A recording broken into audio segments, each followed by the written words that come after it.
নমস্কার, আমি পৌশালী ব্যানার্জি।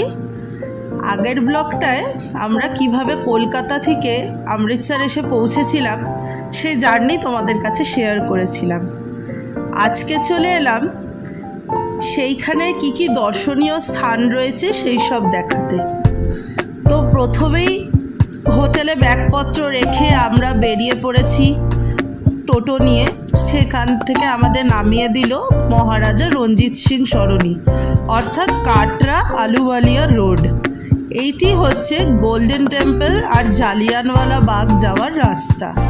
তো রাস্তার চারপাশটা এত সুন্দর দেখতে, আর এখান থেকে তোমরা বুঝতে পারবে যে অমৃতসর কত পুরনো একটা শহর।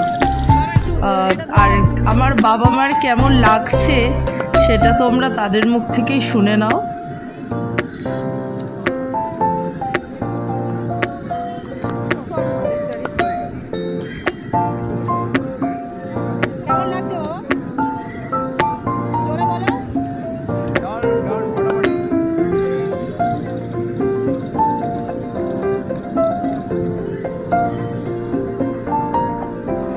আর একটা জিনিস খেয়াল করেছো তোমরা, রাস্তাটা কতখানি পরিষ্কার, কোনো রকম কোনো নোংরা নেই, কিচ্ছু নেই, একদম চকচক করছে রাস্তা।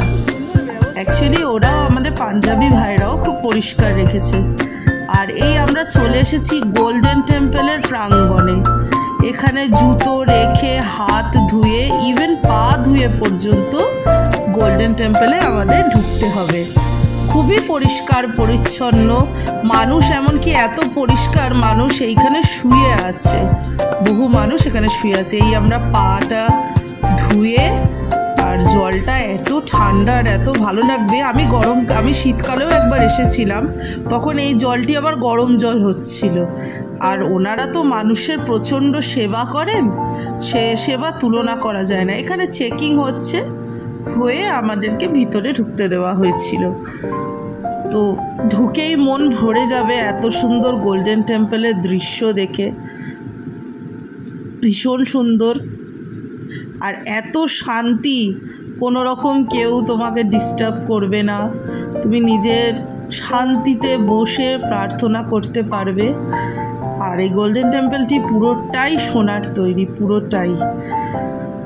আর এই জলটা খুব সুন্দর লাগছিল দেখতে। আর রাতের গোল্ডেন টেম্পল আলাদাই দেখতে, সকালে আলাদা রকমের সুন্দর, রাতের বেলা আরও সুন্দর। গোল্ডেন টেম্পলের চারপাশের চত্বরটা তোমাদের দেখিয়ে দিলাম। তো আমরা কিছুক্ষণ